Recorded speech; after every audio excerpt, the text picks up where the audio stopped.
Hey, everybody, it's Donovan with the Music Retail Podcast. I want to thank you for being here today and for watching today's episode. I think you're going to really enjoy it. You know, my goal with the Music Retail Podcast is to interview people that are interesting, that have something to give and to share, that can help you build a better business. In order to make sure you receive future updates, please like and subscribe. That not only will keep you in the loop for things as they come up, but it also helps the YouTube algorithm to know that people actually like this content and will share it around. Okay, let's get to the interview. So we're going to launch right in it today. My guest is Crystal Morris from Gator Cases, and really excited to have you here, Crystal, to join me on the Music Retail Podcast. And I want to hear a little bit about, before we get into Gator Cases, I'd kind of like to hear about your background, both sort of personally and professionally, and then how that transforms into where your entry comes with Gator Cases. So can you give me the Cliff Notes version of that? Cliff Notes version. Okay. Well, thank you, first of all, for having me. So I did grow up around this industry. My dad was in the industry. So I remember definitely by middle school, attending NAMM shows, and never really dreamed I would end up here. I think during middle school, high school, into college, I thought I would be a lawyer. But somehow, I got out of college with a business degree, and my father had this idea of what he thought should be like what he called his real life MBA. So I spent, I thought 2 years kind of learning all sorts of different odd trades, worked in different businesses, got my pilot's license, went to Costa Rica with the mission of learning to speak Spanish. To be truthful, I kind of just had fun. My Spanish is terrible. And then worked in several different businesses, and distributor and a freight forwarder, some different things. And at that point, came to work with him, and never ended up going back to school at that point. So started working with his business, and he helped me get a role in marketing. And so I was doing that, and then ended up moving to Tampa and going back to school to get my MBA. And while I was doing that, he parted ways with a different case company, and we're like, well, forget it, we can do our own case company. So literally around the kitchen table, we dreamed this thing up. And I was, like I said, I was in business school, so I was like, well, we can use this variable cost model, so we don't have to put a lot of capital in. We can basically outsource everything to get started. And so in my guest bedroom, I was doing everything from setting up a GL structure to marketing, invoicing, and my dad started doing sales and product development, and that's how it got started.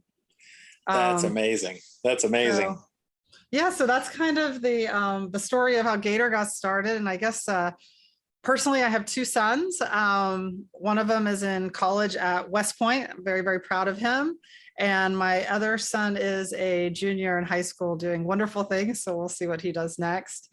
And I guess just for me, I love adventure and traveling, and I love to water ski, play tennis, boat, anything outdoors, fun, exploring the world. So yeah, going to Costa Rica, not working on your Spanish. Exactly. So that's the hopefully a good Cliff Notes version of how we got started. Did you have a music background? I didn't really have a music background. So, growing up in a household that my dad worked in the industry, I took piano lessons for many years. So I played the piano a little bit. But quite frankly, somewhere in middle school, I was playing a lot of tennis. And I think my piano teacher told my mom, like, she might be better using her talents in sports. So yeah, around the middle, 7th, 8th grade, I got pretty serious playing competitive tennis and kind of gave it up. Gotcha. Man, you and my wife would have a great time, because she's a musician, but she lives for tennis. Okay, now good. she's 5'1", which not a lot of professional tennis players are 5'1", but she's got a serve that will just, cripple you for sure. Ooh, so she's like some big spin or something. Yeah. I'll every once in a while, well, not anymore because I'm too old and she could hurt me, but we would sometimes play. And if I was lucky enough to get a point on her, which was only usually because she would go easy on me, so that I would keep coming back to play, then she would like just serve one up and roast me with it. And I'm like, okay, never mind. I definitely do have height on my side for tennis, but yeah, unfortunately, I don't really get to play that much these days. Seems like That's too bad. One of these days. So, are your kids interested in the business? Do you think that at some point they may continue making a family business, or are they going I don't to go off know. and pursue something else? Yeah, I haven't really encouraged that. Kind of encouraged them to find their own way, and quite frankly, I think what I would prefer to do is help them start their own business. Maybe because that was the route, I went with my dad, and kind of there's just something to being a piece of all the little beginnings, and Hmm. so that's kind of the vision I have for it. But I don't know. We'll see how it goes. Interesting. Interesting. So, what do you think was the key?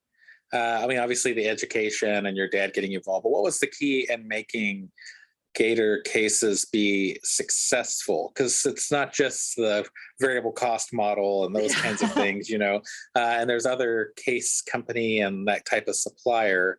But what was the thing, do you think, that kind of gave you that drive and the ability to sort of break through and make this Well, Gator company a thing that would be successful and last? Yeah. I mean, I think, in the very early days when we started, we first of all kind of changed the distribution model. So the primary kind of players in the space were all selling through distributors to dealers, and we went dealer direct, which, had a lot of positives in terms of the fact that we were just getting really fast feedback, like, hey, you guys should make this. What if you guys do this? So we were able to learn, I think, a lot faster from the market. Obviously, by cutting out a layer of distribution that allows there to be more margin, so we were able to price the product better into the marketplace. So I feel like we came out with really good product to start with, and then we were working directly with the retailers, hearing the voice of the customer, and then that really that shed on the light to us that we really needed to kind of be a one-stop. So there were people out there, that kind of specialized in making plastics, some other people that were good in woods, some people that did bags. And we really took the approach of quickly exploring how do we get into all these different materials.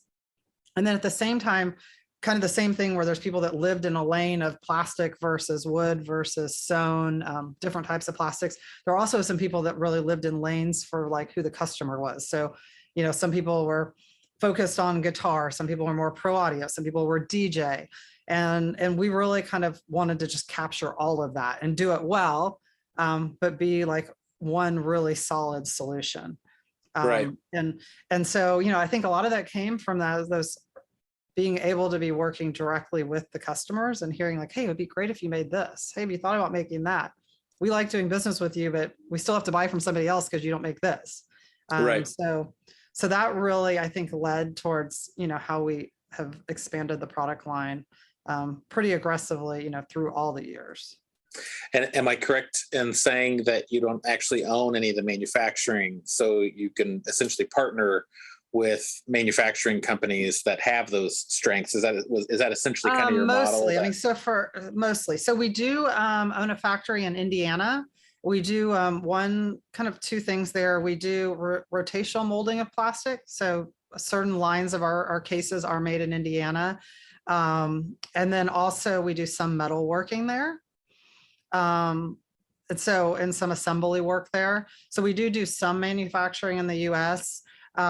We also own a company by the name of Levy's. So all of Levy's strap company has a very, very long legacy, all made in Canada. So we have a factory up in Nova Scotia, Canada, that's full of amazing artisans making these products. And then we actually have a joint venture factory that we do in Vietnam. So that's also a factory we're running. And then the rest of our partners are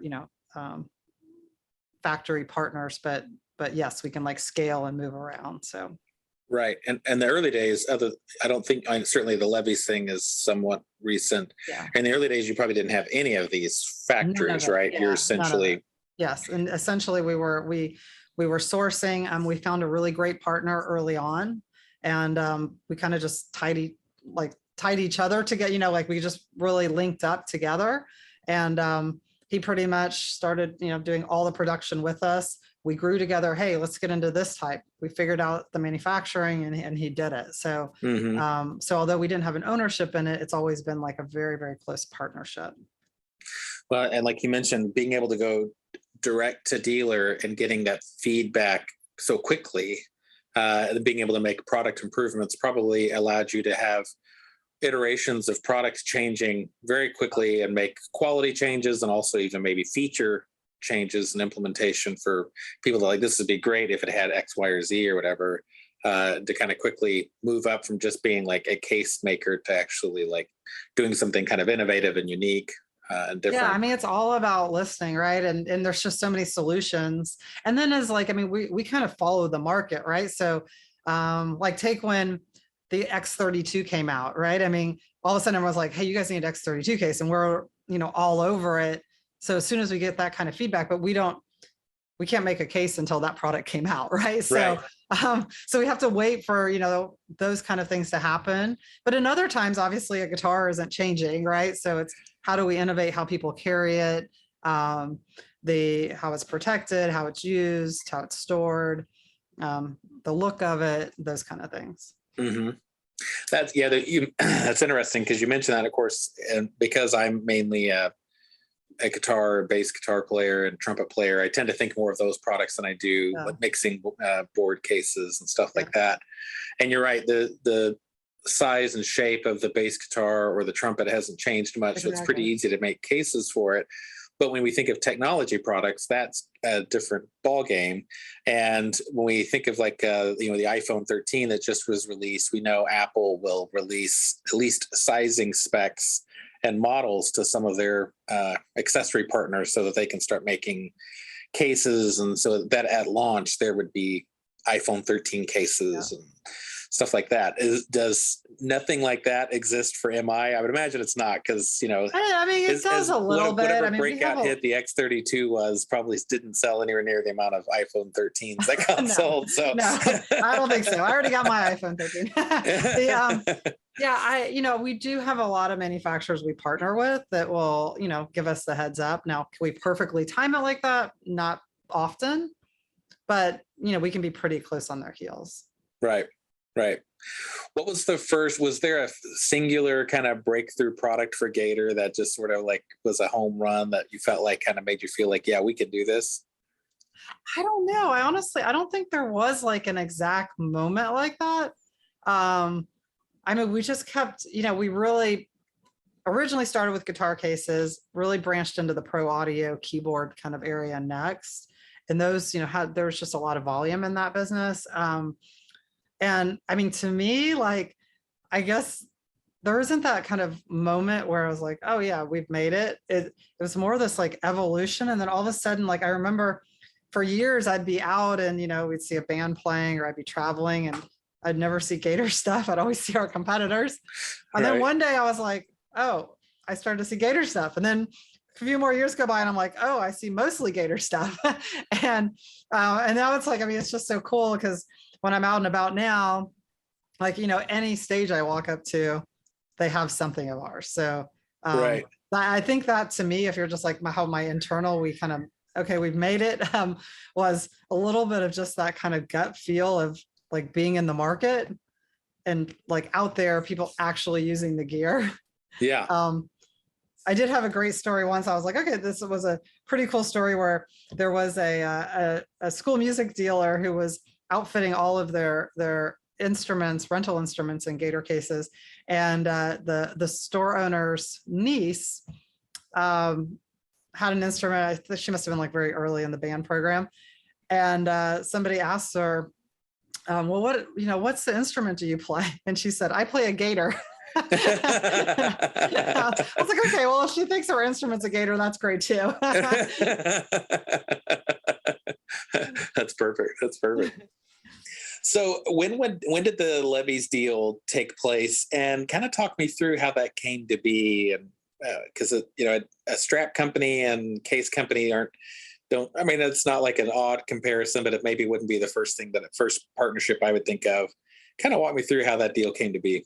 Sure. Yeah, I think, to me, like, I think, you know, our expertise is in the world of accessories because we really expanded with our Gator Frameworks line. So we have a full line of stands that's doing really, really well.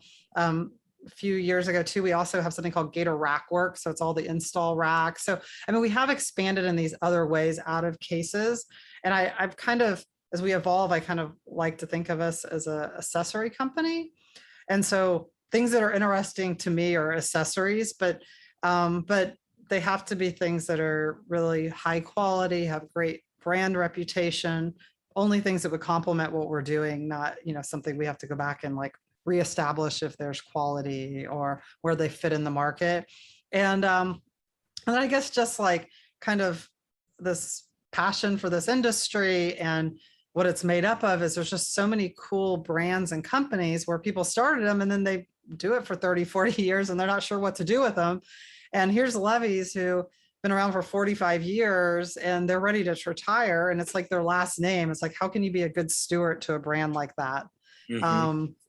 So, I mean, that was kind of how it came about. I kind of put the word out there that we're looking for, good, smart acquisitions. And if somebody brought it to me and said, hey, this could be of interest. It could be a good fit. It's a great brand. And so, yeah, so that's how it kind of came to us. And then we worked it out. How many SKUs roughly are in the Gator catalog pre-Levy's? Oh yeah. So yeah, that was a challenge with Levy's. There was a lot. We keep slowly limiting it. But with Gator, somewhere probably around 850 SKUs, something like that. Okay. I think when we got Levy's, it had like close to 4,000. Right. Yeah, that was a little overwhelming. I think out of the pretty close to, the first 6 months or so, once we got our arms around it and realized how that just was not doable, we got it down to, I don't know, still a huge number, between 1,000 and 1,500. We keep limiting it. Now we're down to like, I think maybe 600 and something. It's just too many choices. It's like overwhelming. Yeah. So there's a point where like you want something for everyone and a point where they're all doing the exact same thing and it's overwhelming.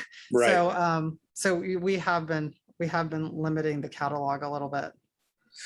What kind of data are you using to make those decisions on what products get cut and which ones make the cut? Obviously there is a whole piece of sell-through. But one of the things that was interesting, like in that particular thing, is over the years, there was a lot of straps that were extremely similar, but with just slightly different shapes to the end, or just very slight differences that like, I think probably just was this organic. Some customer said like, oh, it'd be great if you did this. Sure, no problem. It would be great if you did this.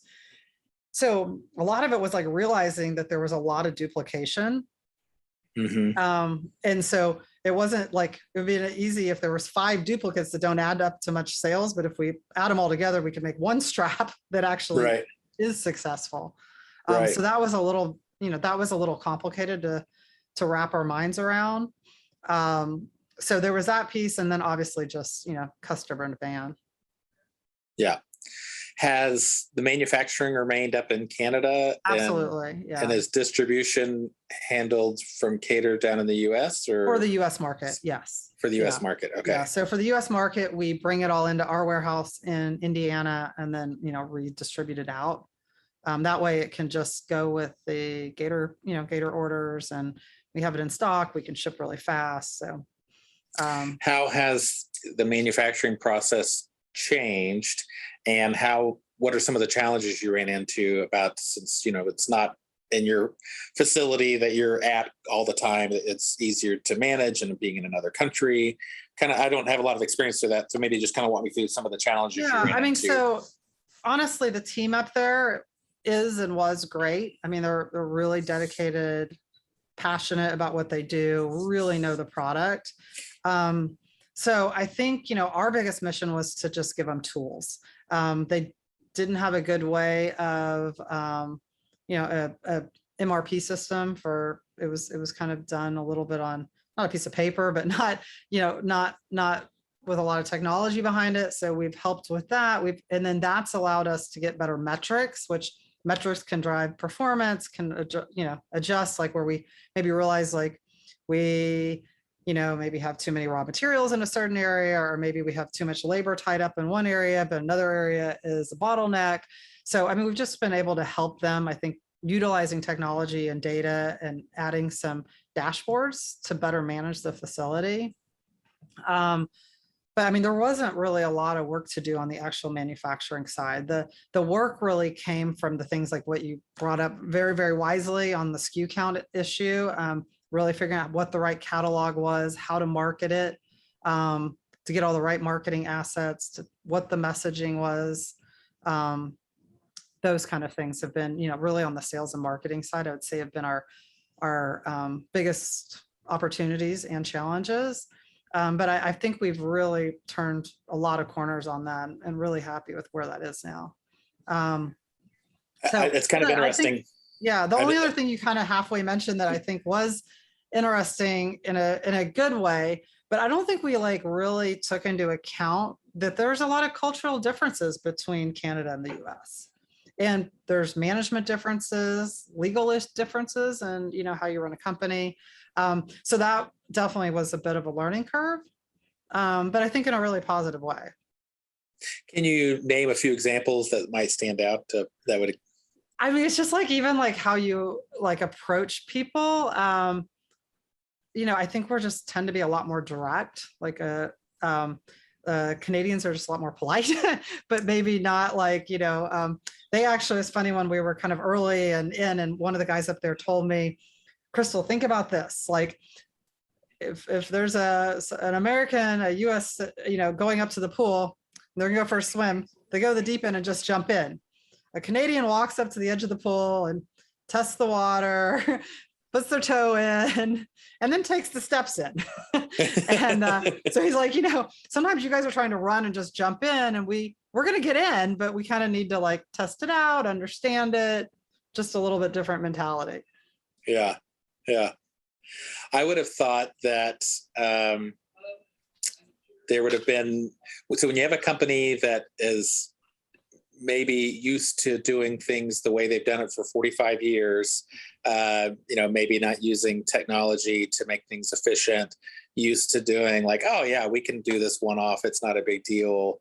That then changing it to where it's maybe a little more bottom line focused, where it's a little more streamlined and organized. I would have felt like culturally that had the potential at least to have a lot of pushback and resistance. Did you really find that there, or did you find that they were kind of open and willing for change? Really open, actually. Yeah, really open. And I think a lot of it was stuff that at the manufacturing management level, they've been really wanting. So, gotcha. So I think a lot of it was things they didn't maybe know exactly how to get there, but knew that it was something they wanted. Gotcha.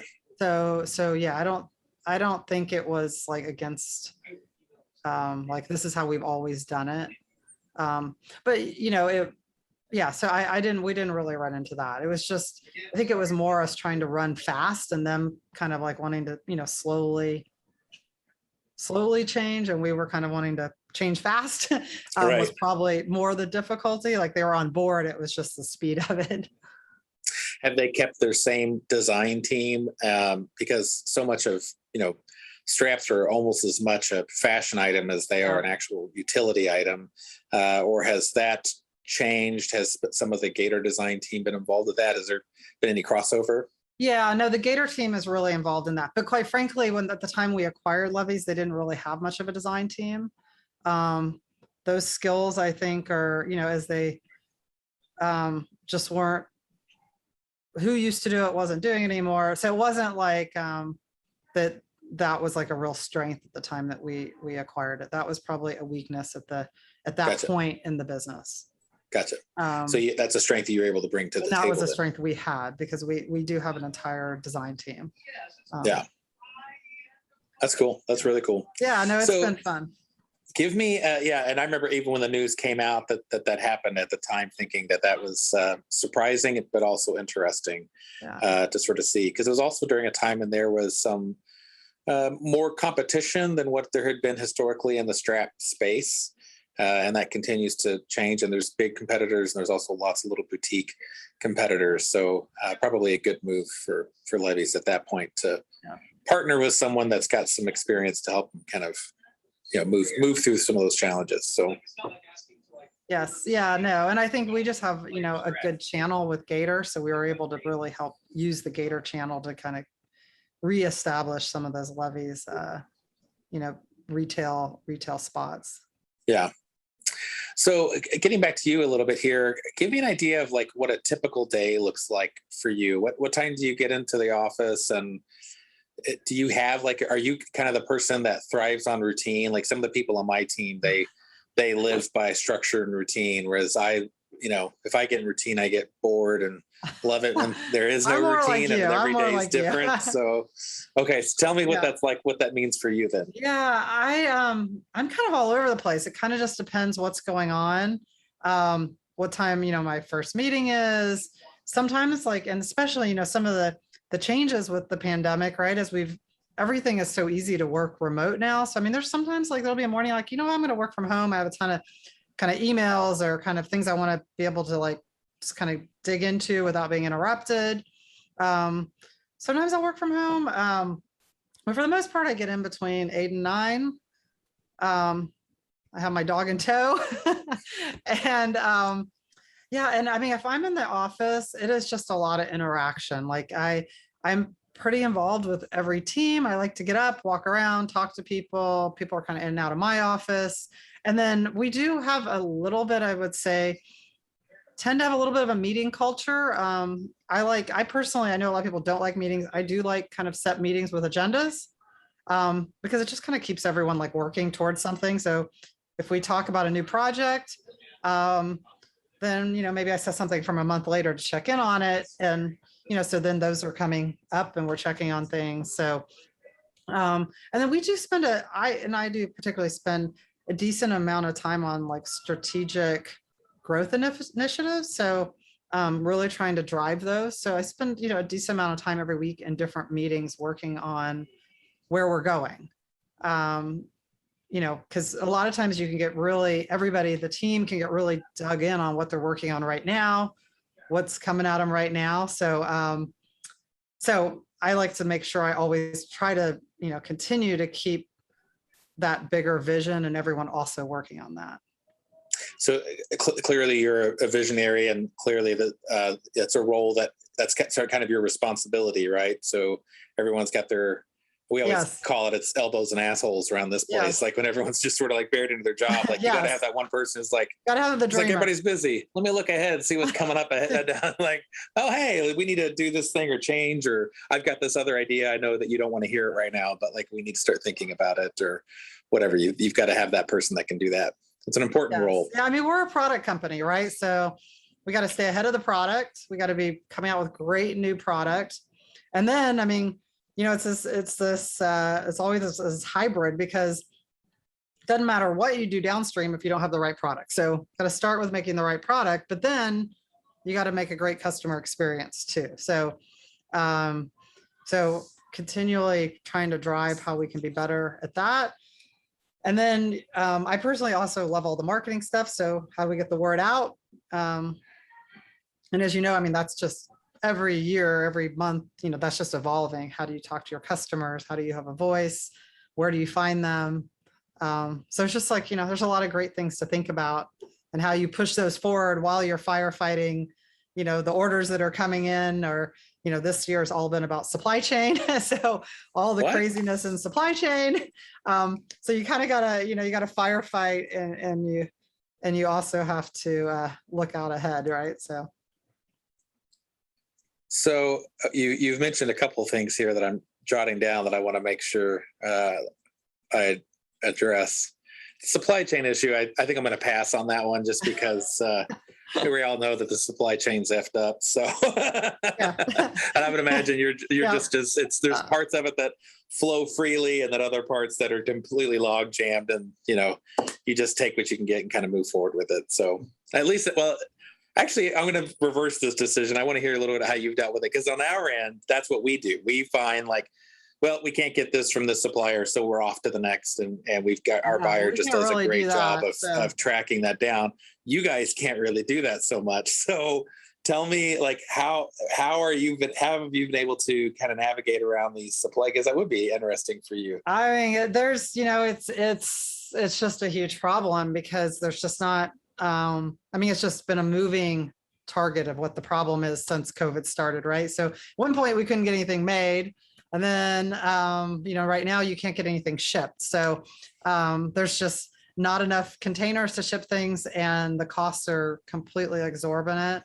So we're just trying to make the best use of our money and the space we can get, right? So how do we put the stuff on the ships that people want the most, and that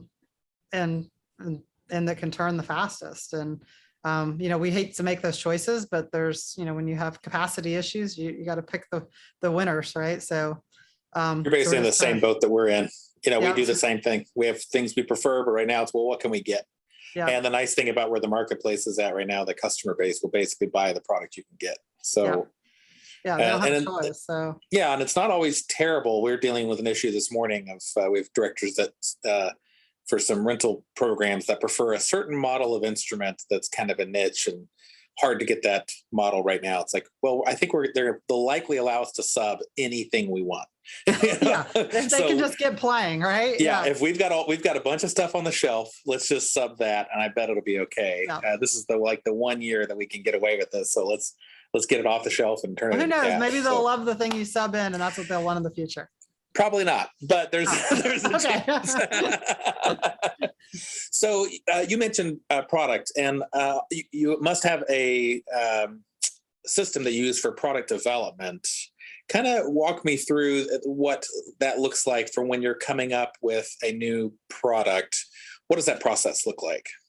Yeah. So, first of all, I think I really kind of pride ourselves in really listening to the market, listening to the customers, talking to the customers, like people that are out there on the front line, selling it and using the gear. So as ideas are coming in, there's no shortage of ideas, quite frankly. So, kind of the first step is how do you drill through a ton of ideas into the amount that you can actually go execute on. So we have a process where we write business cases. So we, do a pretty in-depth study of what the product's going to be, what the feature set's going to be, where it's going to fit in the market, and, best guess of how many of these things we could sell. I love it when we have internal advocates or endorsers of the product, right? That they're really passionate about bringing this to market. Maybe it's a salesperson, maybe it's someone on the marketing team, maybe it's myself. And so that's kind of the beginning of it. So we write the business case, and then we have an industrial design team who goes to work on designing it. We kind of just have a set of values of what we do in terms of wanting to deliver something that's high quality, that adds solutions. We want those like aha moments, like, oh, wow, they thought of this. And we want them to just trust us, like trust in what they're going to get from us, that, we get that we're like protecting the gear people love, right? That's letting them do whatever they want to do. If it's their passion, if it's their business. So we just need them to count on us. We just need to deliver something they know is going to work. It's going to solve the issue they have, the moving it around, the storing it, and just give them a good experience. So that's what we really design to. And then we want to be value oriented. So like a fair price for what you're getting. Definitely have no desire to be the cheapest, but we don't need to be the Rolex either. We want to perform, get a performance product. So, so that's kind of what the design team goes to work on. And so they, do some drawings, come up with concepts, we review them, and then we get samples made. We pick the partner we're going to work with on it. And then, comes back and we start the whole, like, as we get, final samples, we start the whole marketing chain of getting photography and video and getting it out to market. I think there's so many kind of relevancies between that process and maybe a process a retailer might use if they're coming up with something that they want to retool. Maybe if you have a lesson program, a rental program, some kind of service that you're offering, you can use that same kind of process of like, have a team together, kind of write together essentially what you're trying to do here, sort of what your plan is for this product, what the specs should be, what are the issues that a customer will want to see, what are some of the problems they would expect, and kind of solve all that. Having an internal advocate obviously you're right. That helps. There's times where we try to push something through and it's like there's sort of no one championing it. Yeah. We just feel like we should do it. That And it stuff just takes seems like forever. yeah, it and does. everyone's kind of a little like, yeah, we should do it. But it's, yeah. Yeah. But when they're excited about it, that can be really different. And so, yeah, I think being very intentional about that process. And I think it's one of the things I feel very fortunate about, with the size of our company, we're large enough that we have several people that kind of serve as this leadership team. And so when we want to do something, I always have a sounding board of people that I can pull together for that. And sometimes when you have very small companies, it can be very difficult for them. I work with a few small companies that are like that, where they're very smart people. They're very capable. I just mixed up people and capable at the same time, but they're very smart That's a people. Good word. You got to place in the dictionary now.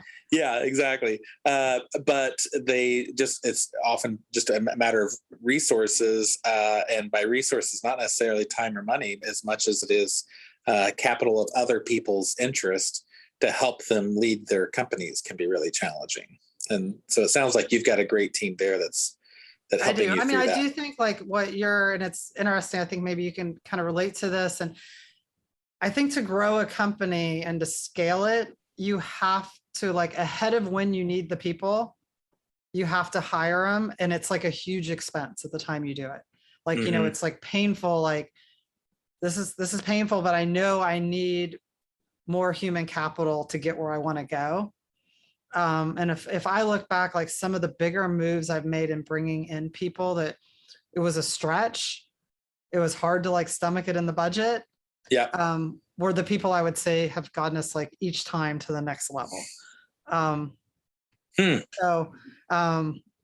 but it's hard, right? So that's probably a nugget right there. Anyone who's listening up to this point that may be like, yeah, kind of interesting. That point right there, you're right. Because I think through that, and I think through Springfield Music's history, I know there was a big acquisition that mainly got us the person that heads up our repair shop 20-something years ago. And it was, a big pill to swallow to do it, but they did it. And him being here ended up bringing me here, which at the time was a very difficult expense for the business to take, but obviously worked out stupidly well. Clearly.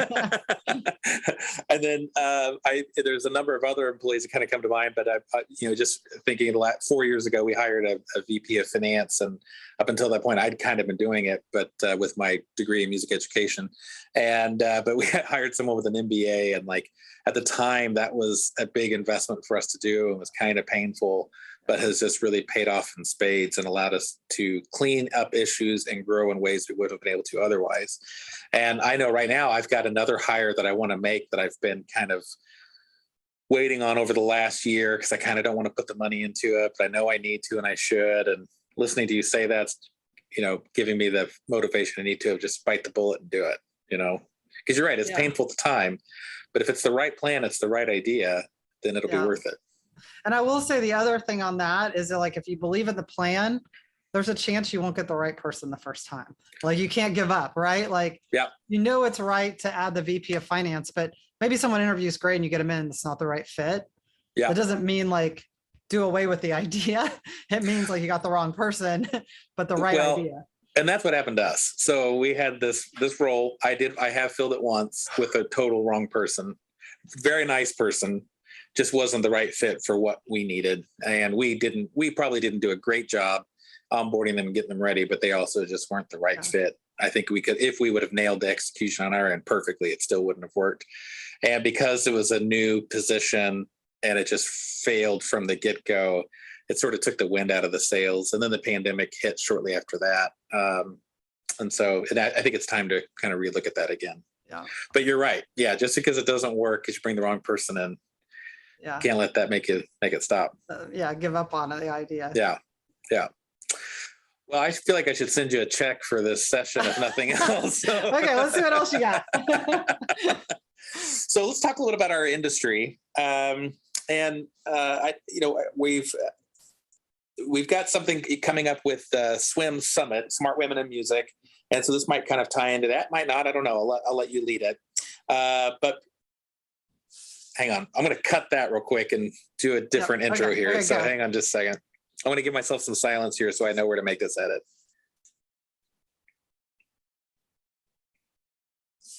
All right, so let's shift gears here real quick. So you're involved with SWIM, Smart Women in Music, and SWIM has a summit coming up in October. I'm really fortunate that our Vice President of Operations, Misty Krestik, was selected to be there, and she's really excited to get to come out and be there. But tell me a little bit about SWIM, your involvement in SWIM, and this summit that's coming up. Yeah, so Robin Walenta and Dee Dee came to me, God, it was about 3 or 4 years ago. And Robin had really she was, at the time, the chairman of the board for NAMM. And she had this idea of, we kind of had tossed ideas over, I think, a few cocktails along the way of, we really need to push this diversity initiative in our industry. And then, both being kind of women leaders, and the idea that there's just not a lot of, in particular, women in leadership roles in the music industry. I mean, just in general, if you walk around the NAMM show, there's not a lot of women, but so we just really decided, let's take this on, let's change it. And at the time, we're trying to come up with well, what are the stats? And not that this is a perfect stat, but we went to Music Trades and looked at all the companies that they publish in Music Trades top 200 and or 500, I don't know what it was, but there was literally 2.8% of the women or companies were run by women. I mean, it's just astronomically low. Top 200 list, so 2.8% would be roughly 5. Exactly. So it was very low. I mean, so just overall, it's just clearly a hole in the industry, and so we got together actually in Chicago, and we sat down and wrote some pillars of what we were trying to accomplish, and then came up with a game plan of how do we start conquering this? So what we came up with is kind of our initial kind of opportunities was to, first of all, at each of the NAMM shows, to put on a networking event, bring people together to talk about this. And then at some of the other things like NASMD. And that's actually been really successful, not only in helping women build a network, but really just bringing attention to it. And it's been so interesting to me how many male counterpart CEOs have come to me and said hey, Crystal, I just looked around. I realized, gosh, I really don't have any women on my management team or leadership team, but I want to. So it got people thinking, I think. I don't think it's that anyone was purposely doing it. It's just hey, you kind of have to be purposeful in looking for diversity. And so I've just been really impressed with both the fact that we started to call attention to it, and it got attention, and people really cared and wanted to make a difference. Mostly men in the role which is who probably needs to, help focus on changing this. And then just helping to create a network, because, we all go to places where we feel comfortable, right? And before we started the podcast, we were talking a little bit about the power of NAMM and coming together. And so, I think we feel that connectivity to a lot of people when we get there. So how do we create that connectivity? So starting to do things like that. And then we started talking about, well, how do we support people at different parts of their journey, their career journey? So we looked at, for people early in their careers, how do we get them exposure? So we started a scholarship program to bring a couple of women to both the summer and winter NAMM show. So we scholarship them to come to the show. And these is really designed for people in their first kind of 5 years. They've been in the music industry. I think the requirement is maybe 2 years, not been to a NAMM show. And when we come, we just give them this kind of experience where not only they get to come, but they meet all of us. We bring them to networking events. They get mentorship with several different women, kind of VIP seats for different things. So just You're kind of spoiling them, basically. Yes, spoiling them and instantly, hopefully, making them feel like at home, right? And excited to be in our industry, so that they want to stay in it. They've got friendships, relationships, connections. Exactly. Connections with Holy cow. either CEOs or the leadership team, C-suites of a bunch of big companies. I think every time they've met Joe Lamont from NAMM and the whole NAMM team, they're getting to meet kind of the who's who on their first time, right? But now they have that connection. They could email or reach out to us or say hi. So that's kind of the first program.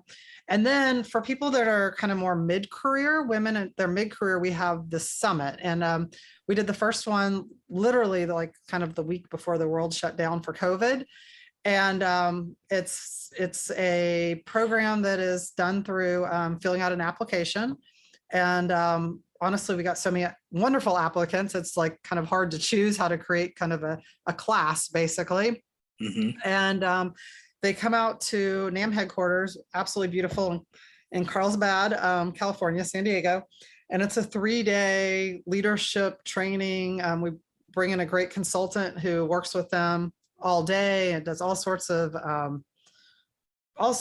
different kind of workshops on communication, getting to know themselves, their communication styles. And then I think even more importantly, this little group of women that come to this thing, I mean, by the end, they're like best friends. Yeah. And what I've seen with the first group, I think, I don't know, somewhere between 16 and 20, I'm not sure what the exact count ended up being, but we have a WhatsApp group. And I mean, it's just nonstop communicating. So this was, I mean, they came in, most of them not knowing each other at all, which we kind of purposely do. And they went out of this with like this unbelievable network, and they're keeping in touch. They're asking each other for advice, recommendations. I've seen like, I mean, a handful of them get like unbelievable promotions since we did this, or moved on to like new career opportunities. And they're just cheering each other on, supporting them.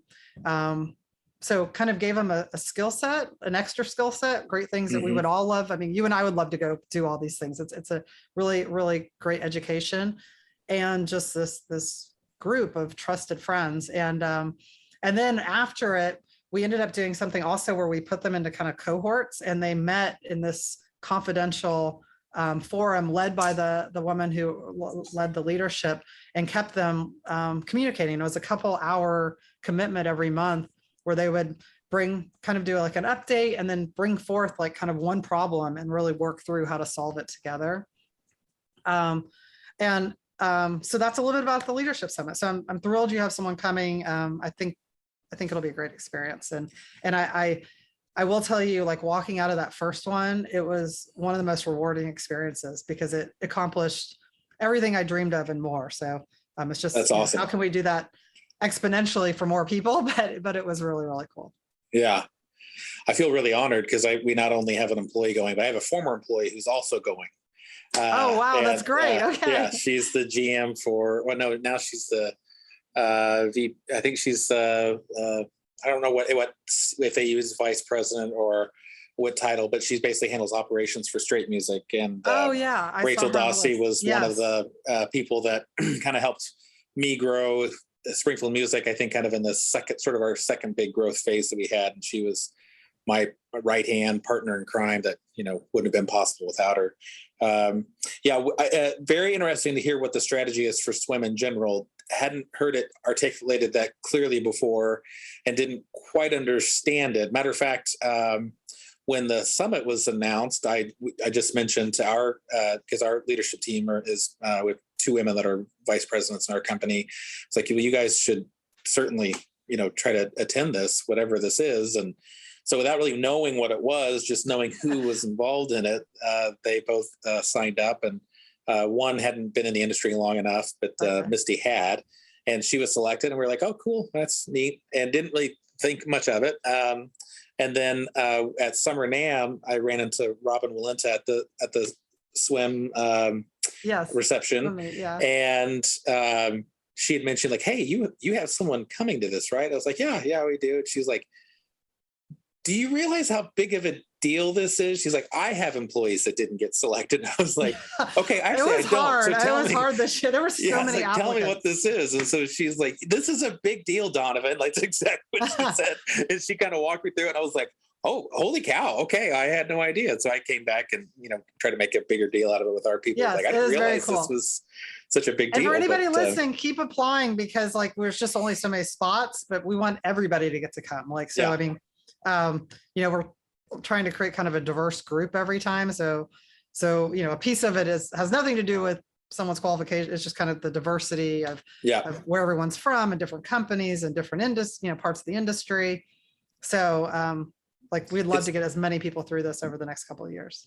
It sounds like a great plan to help fast track women into leadership positions. Cause you're right. Like bringing someone in that's newer to the industry, because so many people, if they join our industry, if they're fortunate enough to go to a NAMM show period, there's 100 and something thousand people there. Yeah, it's and hard it to can meet be one of the everybody. most loneliest experiences you can have when you Yeah. first start. It can be hard to meet people. And if you're doing it through swim, it's just like from the get-go, you're going to be sort of vaulted into this, like, well, here's all the upper echelon of Yeah. everyone you ever need to know. I almost feel like that's Exactly.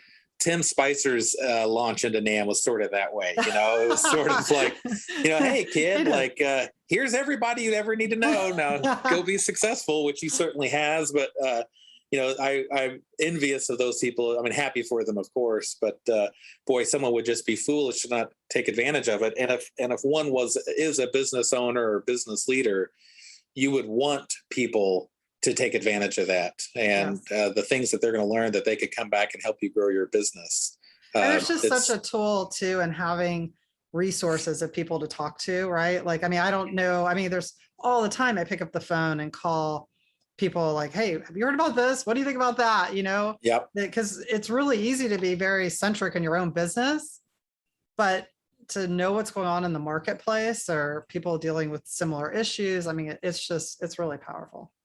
Well, and the other thing, it's not just knowing people, but it's knowing successful people that can help mentor and guide you through something. And that you trust, right? Like there's a trust to be able to share with them, and that, you know, they have your best interests. Yeah, being connected with people that are able to get shit done, that you trust and you trust their advice, like that's worth it.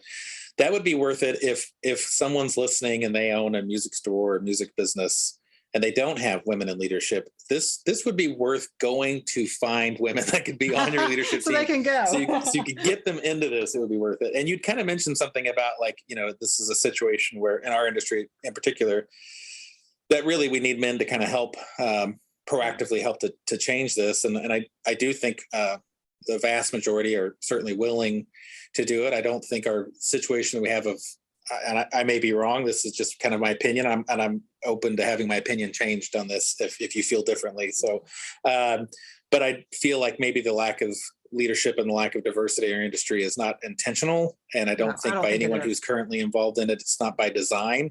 No. I think it's just things that have happened. And I know in our business, over the decades, we've always had a lot of women involvement and female leadership as well. But we've also had time periods where maybe the women that are in our business aren't as visible. And I noticed in those time periods, like just thinking something as simple as retail staffing. The times in my store where I've had women retail staffers, more women apply to work in the company and work for the company. And then if at the times where I don't, because it is a guitar shop, sometimes we don't, then it's very, very difficult to get women to apply. And we always want them. I remember one year, for most of my 20 years here, we've almost always had women on the sales floor, women on the retail floor. But there's been a few times where we just don't. And I remember at one point it was getting so difficult that I was intentionally hiring marketing companies to help us write help wanted ads that would be more appealing to women without just saying, like, you know, if you have ovaries, please apply. Like we weren't trying to be like that blunt, but I was wanting to be sure, like, that I wasn't using language that would maybe drive women away, and that more importantly, that I was using language that would pull them in. And so we were even going through that effort and that exercise to try to be inclusive, to bring them in. Because I found, like, for us, it's been one of our keys to success to have women involved in leadership positions as well. Yeah, I mean, I think that, you know, and it even goes like deeper. I mean, we kind of have focused on the women's piece, but I think just diversity in general is such a positive. But you're right, our industry just naturally doesn't have it in it. So it's like, it's not that anyone does it on purpose, but it's almost the other way. Like you have to be purposeful in looking for it because it isn't naturally there. Yeah. So yeah, they're out there to be found for sure. I mean, both of our VPs, both women. Neither one were looking to be in the music industry. You know, both, we just found them at a time where they were looking for a career change and something different. thought they would give this a shot. And this ended up being not only a great career for them, but they've been game changers for the business. And so, yeah, it's often they don't have, maybe they may not come into this with the same drive as other people like, oh, I don't care what it is. I just want to be in the industry. They don't, like our VP of finance told me that specifically. She's like, she plays an instrument, but this wasn't why she wants to be here. It's not the gear that she cares about. She wants to lead, and it's the people, and it's being able to be creative and do, be able to make a difference. That means more to her than what cool new guitars came in. I say all that when there's guitars that come in that are in a color she likes or whatever, she tends to get just as excited as anybody else about that.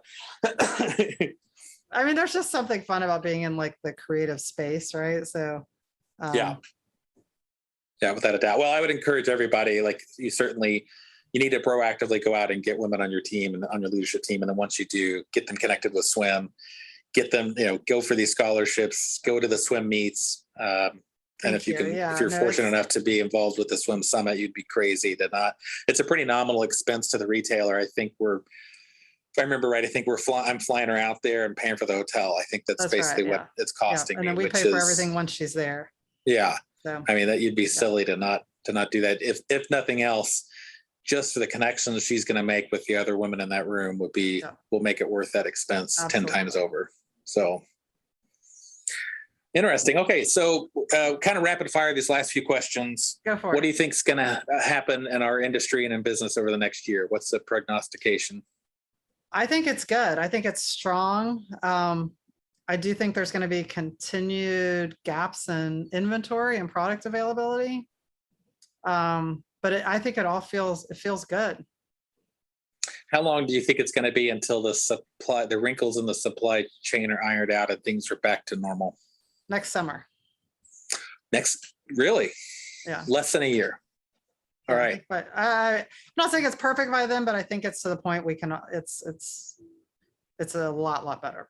All right, you heard it here first. I can make it this summer. Next summer. So let me know. When you see me at Summer NAM or whatever exists. Yeah, I'll tell you. Yep, you're right. You nailed it. Whatever the June NAM, whatever we're calling it. The Summer NAM, that'll be in Anaheim. Right? Exactly. All right. Is there a negative experience that you've had in your business career that ultimately had a positive effect, but you would never want to do it again? Okay, that's a good one. Gosh, okay, so I'll tell you a funny one and then maybe a little more serious. Okay. So funny, we developed a line of drum bags that we thought were amazing. So we ordered a lot of them, and the drum bags came in and all of the measurements were the external measurements versus the internal measurements. So we ended up with a lot of drum bags that were pretty much not sellable and tied up. Now, the positive side is, after about a year of trying every which way to sell these things, a guy came along that owned a hat store and bought them. I mean, definitely pennies on the dollar, but bought them to move hats in. So that's amazing. That's amazing. So yeah, I mean, definitely a lesson and dotting your I's and crossing your T's. Yeah, and measure testing twice product. and cut once. That was a lot of years ago, and we definitely spend a lot of energy testing everything now with actual product. I think that was in a lot earlier days where there's a big expense to doing all that testing. Mm-hmm. So we'll not make that mistake again. I don't know if that was a positive ending that some hat guy bought them, but better than nothing. It wasn't, but you learned a lesson and survived it. I don't know what was in them. Cowboy hats, sombrero hats. I have no idea. And I think probably the lesson, I think, ultimately, I think we all say this, it comes down to the people. I definitely feel like through the years, I've learned a lot of lessons in managing people, hiring people, and probably, some hard lessons in hiring the wrong people. And sometimes, their skills look great, but if they just don't have a passion for the business or the right culture, I think that can really set you back, not only in where you're trying to go, but your whole team. And so I'd say, kind of the lesson, and that I, work really hard, and I think we all work hard to find the people that are going to be really passionate and about the business, really have like a team attitude, and get the culture. And culture doesn't mean we all want to be the same, right? I mean, culture is awesome to have lots of diversity in it, but that it all somehow comes together into some great melting pot. So I think, some of the hardest lessons I've had are in people, hiring the right people. Say some other hard lessons and keeping the wrong people around too long, because maybe you like them as people. And it's very rare that it's black and white, that the person is not working. Like everyone does something good, Yep. maybe, or something decent. So, you can always find something that someone's done that has added value. But, overall, if it's just not working, or, I think, those are some hard lessons, and to learn. And, the positive always is when you bite the bullet and make the changes that you need to make, or learn from your lessons. Like, hey, I shouldn't have ignored that little red flag, that little thing. I knew it, but I liked everything else, so I didn't pay attention to it. You end up regretting it. Yeah, you end up regretting it. Yeah, culture piece is such an important piece, and I think it's probably the piece that everyone overlooks the most. And obviously, the more in need you are, the more that's like the first thing that goes out the window, and it's the first thing that comes back to bite you in the ass. Yeah. Especially like if you're desperate, like you guys, you don't have someone to be on the floor, and it's like, okay, well, fine, I got a warm body, but that only lasts for very short period of time. And if it's the wrong cultural part, it just ends up not being worth. They didn't solve the issue. They create 100 more. And it hurts everyone else that's good, right? Like it does. And you expressed it really well, that it's not just, you're not trying to get people that think and act like you. You want a diversity of opinion. You want diversity. And then if your culture is one that doesn't welcome diversity, then you've got a pretty shitty culture. So you might want to take a look at that. But your culture is still something that's defined, and it's something that can shift and will always move around. And you want to make sure it's moving in the direction that you want it to go. And if it doesn't, you need to take action to turn it around. But I know back when we did make that investment to bring in our VP of finance, we were using an outsourced CFO at that point. And their recommendation was to replace them with a full-time person. And their first thing was, I was very worried about the credentials, like what skills they need to have. And they said, you'll find almost everyone you hire will have that, because you're getting someone who's degreed and everything else. Like, don't worry about that. Your most important thing is you need to figure out the right cultural fit. You need to find someone who will be a right fit for your culture. And I had to really think about, like, well, what is our culture? Like, what is that fit? What does that mean to us? And think of kind of what I was looking for, jotted a few sentences of what I thought that looked like. And then first person I talked to was Amanda, who's our VP of finance. And I was like, oh, she seems great. Like, but I'm going to keep looking, because I had a dozen other people to talk to. And I did talk to some really great people, but all of them, I kept coming back to her. I was like, no, she's the one. She's the one. And so finally I was like, I think after about 7 or 8, I'm like, I'm done. Like, I don't want her to go off somewhere else. Like, she's the perfect fit.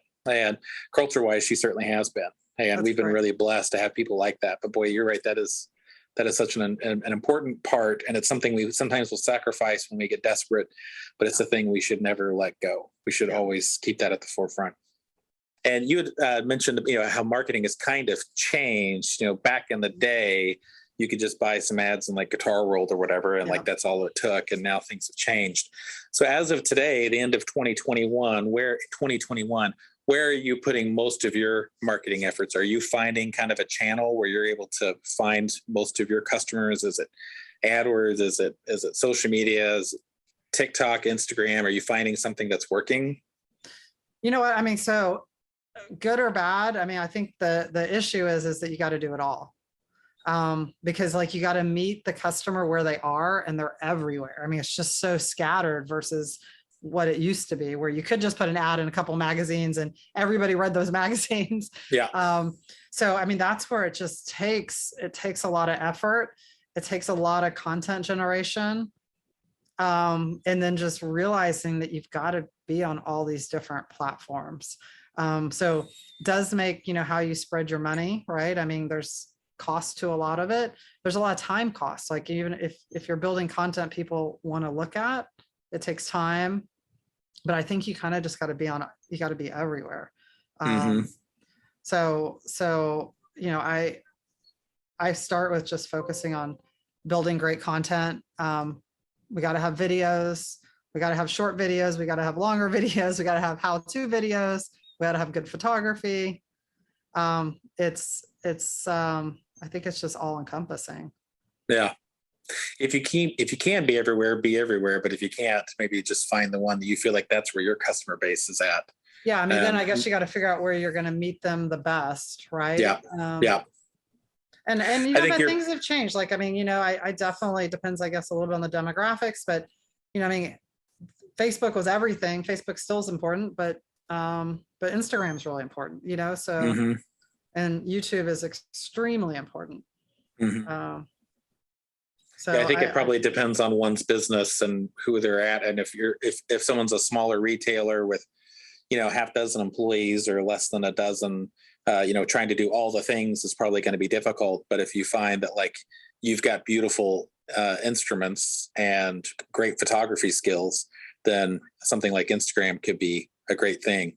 If you've got an employee who's really funny in small bits, then maybe TikTok is the right thing. Yeah. And sometimes people get weird opinions about new social media. But honestly, if you're small, I would tell you if there's something that's new coming up in social media that's starting to gain traction, like TikTok's actually past that. That's already like accepted as a social media thing. But jump on early, because that's actually the chance that you can. It's very hard for someone to start now on YouTube. Like that's going to be very, very difficult. My conversation I had with Lee Anderton from Anderton's Music, he'd kind of mentioned like what a slog that would be today to start over. But the next big social media thing that comes up, if you're able to get in early, you can kind of stay, claim your space for that more easily than you could otherwise. And a lot of times those big brands are late to get to that stuff. So no, that's big retailers. True. That's a great point. And I do think like you don't have to do it all yourself. And on a budget, there's so many clever ways to outsource this stuff. There's all sorts of, where you can go and use these different sites to do design work for you for really inexpensive, to write strategy for you. Like here is a social media strategy. Post, these 5 times a week, post this kind of content each time. I mean, there's a lot of ways where it's not a huge expense to be pretty smart at it. So I think maybe sometimes people feel like they just got to take it all on themselves. And I don't know. I mean, we've had really great luck with crowdsourcing a lot of different, projects. Any sites stand out that have been really effective in doing that? Like, what are you using to outsource those platforms? Oh my gosh, I can't. I'd have to ask our VP of marketing. I know we used to use like 99 Designs, but there's another one she uses now. Well, I mean, Upwork is one. That's what I was thinking. You ever use Upwork? I have in the past. What have you used Upwork for specifically? I mean, we've used it for everything from clipping photos, doing videos. But yeah, 99 Designs, Upwork. Trying to think, there's another one we use that does more marketing stuff too. I'm just trying to remember what it's called. This one, Fiverr. Yes. What have you done on Fiverr? So, I mean, we have outsourced everything from not the actual photography, but clipping it, turning it into videos, making presentations. I mean, there's people out there who are literally like, they can give you 30 great social posts. And it's really affordable. Yeah. And then there's people like, if you get on Upwork, that are like social media strategy and like a couple $1,000 and they'll write a strategy for you.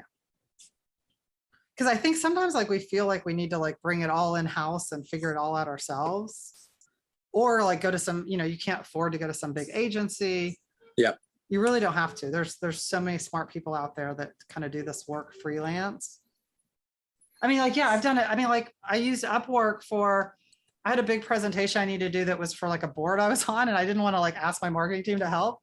So I like, I did a PowerPoint presentation that looked like, not that beautiful. Then I found somebody on Upwork that turned it into this, like, all these like great graphs and slide, like took my kind of, I don't know, not great, done in Excel graphs and turned them into these beautiful things. I think she charged me like $300. Right. Oh, nice. Yeah. It's money well spent. Yeah. So I don't know. I would just like challenge thinking outside the box, I guess, like that you can take on a lot of these marketing endeavors, because there's young people out there that have the skills and know how to do it, and they'll just do like some freelance work. Yeah. And the nice part about using one of those sites like Upwork or something is, it definitely, it keeps track of it all, and you don't have to pay them until it's done. So yeah, if you don't like them, it's easy to move on to the next person. Exactly. They didn't quit a job, and like we have someone that we found on Upwork that's doing all of our catalog work. So a lot of times, like we've found where like we've created a relationship, like met them on Upwork, did some stuff with them, it all worked well, and then we kind of took it off Upwork and just pay them directly now. Okay, the final question is, if you could send a message to the younger you, what would you say? Oh, okay, younger me. I think, first, to be a great listener. I think sometimes we get ahead of like wanting to tell our opinion or our thoughts. And I think being a great listener, we can learn so much. So I think that, I guess like this kind of been a theme we've kind of hit on, but I love this like fostering diversity. That definitely my younger self wasn't thinking about that. And not just diversity, like fostering other people's success. And so I think that leading with that idea of how do I help others be successful, find their place, it comes back in spades. So I think that a lot of times like my younger self was like trying to figure out how to like find my spot, get ahead. So I think going back, I think if I would have focused more on others, I think that, and just being a good listener, a good steward, I think it all works out. Like do the right thing and it all comes around and it's great. So I don't know. So maybe it's just a little bit of slow down. And then, I personally like to have fun. I like to always keep it fun. We're not curing cancer here. And so I think just, keeping that positive, happy attitude and making sure to share it is always makes me feel good and makes everybody feel good. So, we're lucky we're in a great business. It's a passion business. It's all about making people feel good.